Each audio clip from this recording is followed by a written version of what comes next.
성도 여러분 안녕하십니까? 오늘은 7월 12일 수요일입니다. 당신을 찾는 마음에 비치신 주님, 당신을 사랑하는 영혼의 생명 되시는 주님, 당신을 갈망하는 생각에 힘을 주시는 주님, 우리의 정신을 넓게 펴시고 우리 마음의 눈을 뜨게 하소서. 신속한 기도의 날개를 타고 우리 영혼이 주님께 닿기 원합니다. 우리 주 예수 그리스도를 통하여 영원에서 영원까지 변치 않는 지혜이신 당신께 닿기 원합니다.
오늘의 말씀은 요한복음 9장 1절에서 11절 말씀입니다.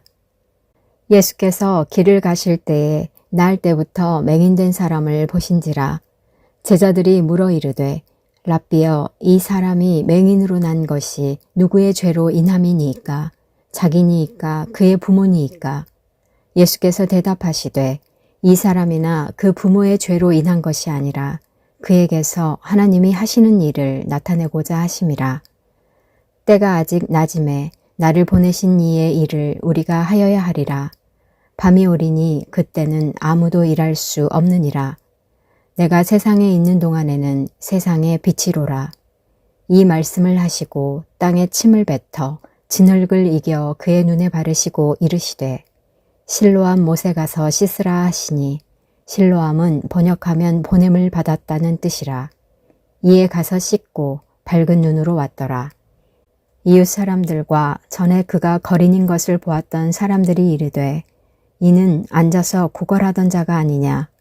어떤 사람은 그 사람이라 하며 어떤 사람은 아니라 그와 비슷하다 하거늘 자기 말은 내가 그라 하니 그들이 묻되 그러면 내 눈이 어떻게 떠졌느냐. 대답하되 예수라 하는 그 사람이 진흙을 이겨 내 눈에 바르고 나더러 실로암에 가서 씻으라 하기에 가서 씻었더니 보게 되었노라.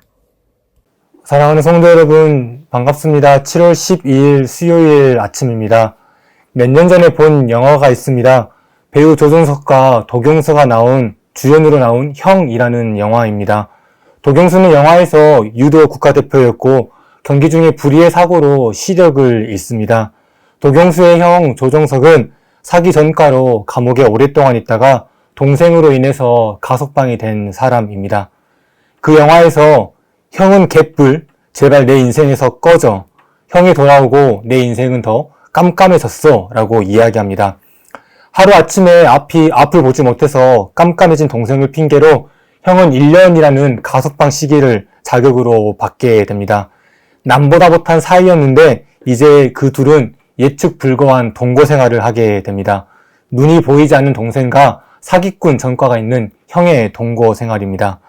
형은 처음에 시각장애인인 동생을 잘 챙기지 못하는데 시간이 흐르고 관계가 더 친밀함에 따라서 동생을 더 사랑하는 형의 모습을 볼 수 있습니다. 시력을 잃은 동생을 사랑하는 형의 모습으로 영화는 마무리합니다. 오늘 말씀 역시 시각장애인이 나옵니다.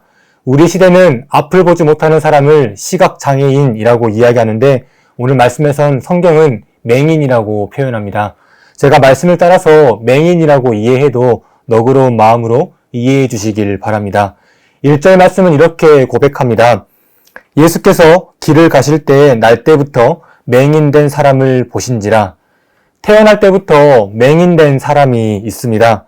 옛날 유대인들의 사고 방식인데 한 사람이 질병을 가지고 있는 건 모든 게 다 죄 때문이라고 생각했습니다.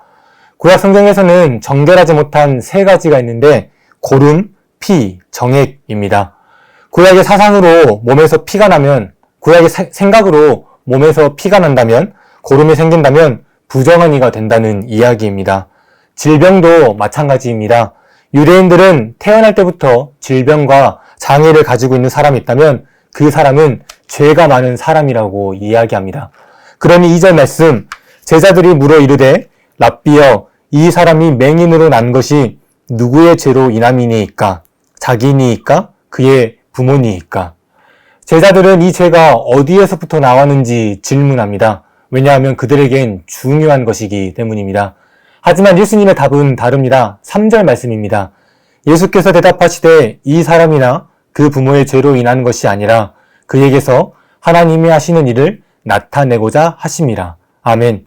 예수님의 말씀은 그 질병이 죄로부터 죄 때문이 아니라 하나님의 일을 나타내고자 함이라고 말씀하고 있습니다. 그리고 예수님은 자신을 세상의 빛이라고 고백하고 있습니다. 요한복음 말씀에서는, 요한복음의 신학에서는 예수님은 자신을 마음껏 표현합니다. 에고 에이미, 나는 무엇이다 라는 표현인데 나는 생명의 떡이다. 나는 세상의 빛이다. 나는 문이다. 나는 선한 목자다. 나는 부활이요 생명이다. 나는 길이요 진리요 생명이다 라고 말씀합니다. 오늘 5절 말씀에서 예수님은 나는 빛이다 라고 말씀합니다. 그리고 6절, 7절 이렇게 고백합니다. 이 말씀을 하시고 땅에 침을 뱉어 진흙을 이겨 그의 눈에 바르시고 이르시되 실로암 못에 가서 씻으라 하시니 실로암은 번역하면 보냄을 받았다는 뜻이라. 이에 가서 씻고 밝은 눈으로 왔더라. 아멘. 예수님은 자신을 세상의 빛이라고 표현하고 맹인의 눈을 뜨게 합니다. 눈을 떴습니다. 맹인은 예수님을 통해 실로암에서 육체의 눈을 뜨게 됩니다. 실로암, 오늘 성경의 고백처럼 보냄을 받았다라는 뜻입니다.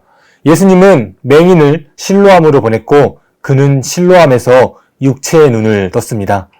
사람들은 이제 맹인에게 계속해서 질문합니다. 너의 눈이 어떻게 뜨게 되었는지, 누구를 통해서 어디에서 뜨게 되었는지 계속 질문합니다. 맹인은 말씀 그대로 나더러 실로암에 가서 씻으라 하기에 가서 씻었더니 보게 되었다라고 고백합니다. 맹인은 예수님을 통해서 보냄을 받았고 구원을 받았습니다. 그는 육체의 눈뿐만 아니라 영적인 눈, 사람들의 차별과 멸시와 고난과 역경 속에서도 그것을 이겨내는 눈을 뜨게 됩니다. 날 때부터 맹인이었던 그에게 누구도 관심을 가지지 않았습니다. 많은 종교 지도자들이 그곳에 있었지만 누구도 관심을 갖지 않았지만 오늘 말씀은 오직 예수님만이 그에게 관심을 갖고 그에게 다가오는 세상의 빛, 세상의 구원의 한 줄기라고 성경은 우리에게 가르쳐 주고 있습니다. 오늘 맹인의 모습은 누구의 모습일까요? 눈이 어두워서 앞을 보지 못하는 이 모습은 우리의 모습과 다르지 않을 겁니다. 이런 우리의 삶 가운데 예수님은 우리에게 다가와 우리는 보냄을 받았습니다. 우리는 예수님을 통해 육과 영의 눈을 뜰 수 있다고 성경은 우리에게 가르쳐 주고 있습니다. 사랑하는 성도 여러분, 오늘 말씀 한 말씀을 붙들고 눈을 뜨는 하루가 되길 소망합니다. 우리의 삶에 다가와 비탄하고 지난한 우리에게 다가와 구원과 회복의 삶을 보여주시는 그리스도를 닮아 그리스도를 신뢰하고 의지하며 눈을 뜨는 하루가 되길 주님의 이름으로 축원합니다. 다시 한번 요한복음 9장 1절에서 11절 말씀 봉독하겠습니다. 예수께서 길을 가실 때에 날 때부터 맹인된 사람을 보신지라 제자들이 물어 이르되 랍비여 이 사람이 맹인으로 난 것이 누구의 죄로 인함이니이까 자기니이까 그의 부모니이까 예수께서 대답하시되 이 사람이나 그 부모의 죄로 인하는 것이 아니라 그에게서 하나님이 하시는 일을 나타내고자 하심이라. 때가 아직 낮임에 나를 보내신 이의 일을 우리가 하여야 하리라. 밤이 오리니 그때는 아무도 일할 수 없느니라. 내가 세상에 있는 동안에는 세상의 빛이로라. 이 말씀을 하시고 땅에 침을 뱉어 진흙을 이겨 그의 눈에 바르시고 이르시되 실로암 못에 가서 씻으라 하시니 실로암은 번역하면 보냄을 받았다는 뜻이라. 이에 가서 씻고 밝은 눈으로 왔더라. 이웃 사람들과 전에 그가 거린인 것을 보았던 사람들이 이르되 이는 앉아서 구걸하던 자가 아니냐. 어떤 사람은 그 사람이라 하며 어떤 사람은 아니라 그와 비슷하다 하거늘 자기 말은 내가 그라 하니 그들이 묻되 그러면 내 눈이 어떻게 떠졌느냐. 대답하되 예수라 하는 그 사람이 진흙을 이겨 내 눈에 바르고 나더러 실로암에 가서 씻으라 하기에 가서 씻었더니 보게 되었노라. 기도하겠습니다. 사랑과 은총의 하나님, 오늘 우리 하루 삶 가운데 예수 그리스도를 신뢰하며 예수님께 닻을 내려 예수를 따르며 의지하며 우리의 눈을 뜨고자 합니다. 주님, 우리의 허황된 눈과 귀를 열어주시고 하나님을 바라보며 그리스도를 따를 수 있게 인도하여 주옵소서. 맹인된 자가 눈을 떠 주님을 바라보며 주님께 영광 돌리는 것처럼 오늘 우리의 삶도 주님께 영광 돌릴 수 있게 인도하여 주옵소서. 예수 그리스도의 이름으로 기도합니다. 아멘.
하늘에 계신 우리 아버지, 아버지의 이름을 거룩하게 하시며 아버지의 나라가 오게 하시며 아버지의 뜻이 하늘에서와 같이 땅에서도 이루어지게 하소서. 오늘 우리에게 일용할 양식을 주시고 우리가 우리에게 잘못한 사람을 용서하여 준 것 같이 우리 죄를 용서하여 주시고 우리를 시험에 빠지지 않게 하시고 악에서 구하소서. 나라와 권능과 영광이 영원히 아버지의 것입니다. 아멘.